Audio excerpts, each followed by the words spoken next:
लेकिन हमें ये बात नहीं भूलनी होगी कि राष्ट्र हमारा घर है।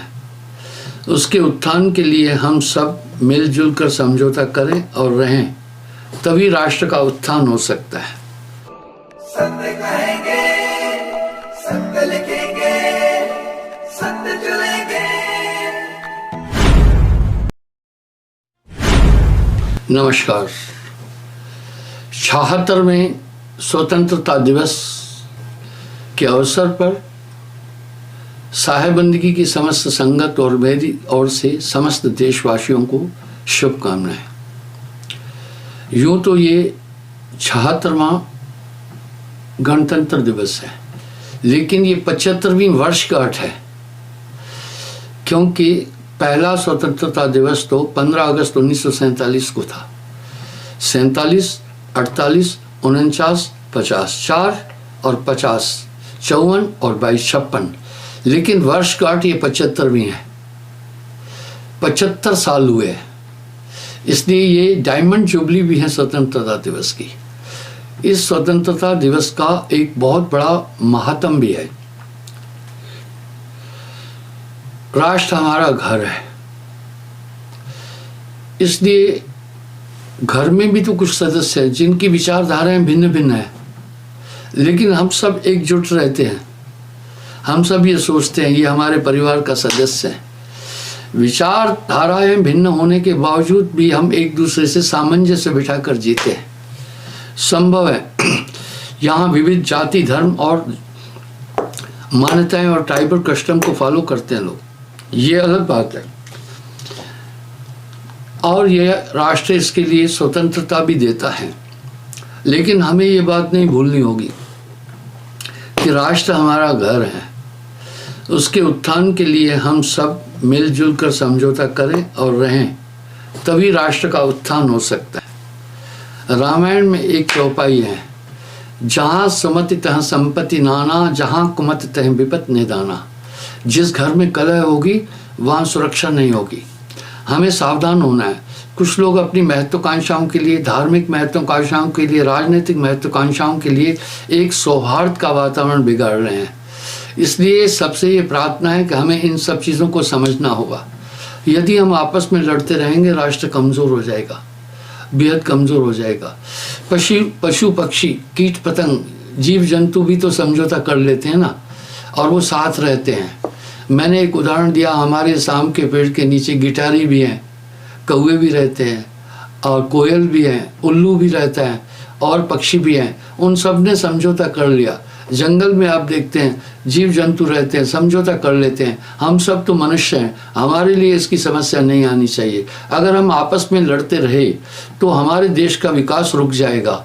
आप देखें, जिस देश में समानता है, समरसता है, वो देश उत्थान करते हैं। इसलिए हर जाति, हर धर्म, हर बरादरी, हर कुनबे के सदस्य का कर्तव्य बनता है राष्ट्र को अपना घर समझें। राष्ट्र सुरक्षित है तभी हम सब सुरक्षित हैं। अगर राष्ट्र विखंडित है, यहाँ कलह है, तो हमारी क्रेज खत्म हो जाएगी। इसलिए जब राष्ट्र संपन्न और खुश है तो हर एक नागरिक को अच्छी सुविधा मिल जाती है। मैं देशवासियों से ये प्रार्थना करना चाहूँगा कि हम सबको ऐसे तत्वों से सावधान रहना होगा जो सामाजिक और पारिवारिक सौहार्द को में डिस्टर्ब कर रहे हैं। उनकी महत्वाकांक्षाओं को हमें समझना होगा और हमें एकजुट तो हर हाल में रहना होगा।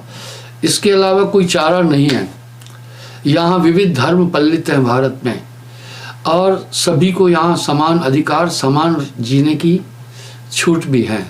तो इसमें कुछ लोग जो है वो अपने हितों के लिए, अपने मतलब के लिए, अपने राजनीतिक अवसरवादिता के लिए थोड़ा सा माहौल बिगाड़ रहे हैं। समाज को इससे सतर्क रहना होगा। जब हर एक नागरिक सतर्क होगा तो किसी पर कोई असर नहीं पड़ेगा। हमें हर हाल में मिलकर रहना है, इसके अलावा कोई चारा नहीं है। एक दिन फाटक के पास एक बिल्ली और कुत्ता दोनों साथ में सोए हुए थे, अलग अलग। उन्होंने समझौता कर लिया था कि हमें यहीं रहना है। बस हमें इस राष्ट्र के उत्थान में अपना पूरा सहयोग देना है। राष्ट्र का उत्थान याद रखें, आपका उत्थान है। अगर राष्ट्र में अव्यवस्था है, आप धनी होकर भी सुरक्षित नहीं हैं। अगर राष्ट्र में अव्यवस्था है, आप स्वस्थ होकर भी सुरक्षित नहीं है। जब राष्ट्र संपन्न रहेगा, हर एक नागरिक संपन्न रहेगा। हर एक नागरिक का कर्तव्य बनता है कि राष्ट्र के उत्थान के लिए मिलजुल कर रहे और अपना सहयोग, अपनी सहभागिता दिखाए। अन्यथा हम सबका वैसा ही हाल हो जाएगा जैसे हमारे पड़ोसी कुछ देशों में, जहां लोकतंत्र का गला घुट गया है। विश्व बिरादरी उन पर कोई भरोसा नहीं करती है। हमारा संविधान और हमारा धर्म वास्तव में विश्व कुटुंबकम का संदेश देता है, इसलिए शांति का संदेश भी हम लोगों ने दिया है और एकजुटता का और धार्मिक सहिष्णुता का भी संदेश हमारे देश ने दिया है। तो ये हम लोगों के लिए बहुत आवश्यक होगा, क्योंकि भारत सच में विश्व गुरु था और सभी मान्यताएं भारत ने, इसकी संस्कृति भी संपन्न है। इसे और संपन्न करना, आप कितने भी मजबूत हैं, कितने भी धनवान हैं, अगर राष्ट्र सुरक्षित नहीं है तो आप सुरक्षित कभी भी नहीं हो सकते। इसलिए पहले हमें राष्ट्र को सुरक्षित करना है, तभी हम मजबूत हो जाएंगे। जब राष्ट्र मजबूत होगा, हर नागरिक मजबूत होगा। आप हम सब देख रहे हैं, संसार में कुछ ऐसे देश हैं जहां मनुष्य की कोई कीमत नहीं है, वहाँ की व्यवस्था उत्तम नहीं है और आदमी का एकदम डाके पड़ते हैं, उनको ख़त्म कर दिया जाता है। तो उन देशों में रहने वाला आदमी कितना भी अच्छा है, कितना भी संपन्न है, वो वहाँ सुरक्षित नहीं है। आप एक चीज़ का और भी ध्यान दें, आप एक चीज़ पर और भी चिंतन करें, उस पर पक्का चिंतन करें कि हमारे कुछ देशवासी जो बाहर रह रहे हैं, वो वहाँ की संस्कृति को भी थोड़ा फॉलो कर रहे हैं। कोई बात नहीं है, हर देश की अपनी संस्कृति है, क्योंकि संस्कृति का आधार ही भौगोलिक स्थिति है। हमारा पहनावा, हमारा खान पान, हमारा भोजन आदि, हमारी जीवन शैली वहाँ के वातावरण के अनुसार है। अतीत से बहुत कुछ सीखा जा सकता है, बहुत छोड़ने योग्य है। कई देशों की कुछ चीज़ें जो हम अपना सकते हैं, कई ऐसी है जो हमारी संस्कृति से मेल नहीं खाती है, उनको हम अपनी संस्कृति में सम्मिलित नहीं कर सकते। लेकिन हमें विरोध नहीं करना है, पर हमें अपनी संस्कृति, अपने राष्ट्र, अपने यहाँ के नियम, हमारे पूर्वजों द्वारा दी हुई विशाल संस्कृति और मान्यताएं और जीवन शैली का ध्यान रखना होगा। अन्यथा ऐसा अगर नहीं है तो हम किसी भी कीमत में फिर सुरक्षित नहीं हैं। और ये तभी संभव है जब हम में एक मानवीय दृष्टिकोण आ जाए, एक मानवीय दृष्टिकोण आ जाए, एक हमारे अंदर मान्यता हो कि हम सब एक ही ईश्वर के संतान हैं। जब ये सम्यक भाव हमारे अंदर आएगा तो हमारे अंदर का वैमनस्य धीरे धीरे खत्म होता जाएगा। संभव है, कुछ लोग जो नहीं समझ रहे हैं, अगर हमारा प्रयास उत्तम रहेगा, धीरे धीरे समझा दिया जाएगा। आप देख रहे हैं विगत कुछ समय से थोड़ा राष्ट्र में धार्मिक उन्माद की चीज़ें उठ गई हैं ज़्यादा। ये पोषित है, हमारे थोपित है, हमारे देश पर थोपी गई चीज़ है। यहाँ तो हम सब मिलजुल कर रहते थे, हम सबकी फितरत एक जैसी थी, कोई झगड़ा नहीं था, कोई झंझट नहीं था। कुछ राष्ट्र हमारे देश को कमजोर करना चाहते हैं। आप हर एक नागरिक का कर्तव्य राष्ट्र मजबूत रहे। जो राष्ट्र मजबूत नहीं है उसका राष्ट्रवासी कभी सुरक्षित नहीं हो सकता है। मैं पुनः इस अवसर पर अपनी सेना को सल्यूट करता हूँ। बहुत बलवान और देशभक्त है वो, अपने राष्ट्र के लिए 24 घंटे सर्दी क्या, बरसात क्या, आंधी क्या, तूफान क्या है, वहाँ पर अपने राष्ट्र की सुरक्षा के लिए लगे हैं। वो उनका कर्तव्य है, राष्ट्र को सुरक्षित रख रहे हैं। पर आंतरिक सुरक्षा के लिए हर एक नागरिक का कर्तव्य बनता है कि वो भी मुस्तैद रहे, वो टोके, जहाँ गलत कार्य है वहाँ पर वो सुधार के लिए करे, नागरिक अपने अधिकारों को भी ठीक से समझे। मैं तो ये चाहूँगा कि हमारी पाठ्यक्रम पुस्तकों के अंदर भी नागरिकता का लक्ष्य और नागरिकता क्या है, नागरिक के क्या कर्तव्य हैं, ये अवश्य शिक्षा दी जाए। जिससे क्या होगा, नागरिक अपने कर्तव्य को समझेगा और वो राष्ट्र के प्रति समर्पण की भावना आ जाएगी। राष्ट्र के प्रति समर्पण की भावना आवश्यक है और आज की आवश्यकता है।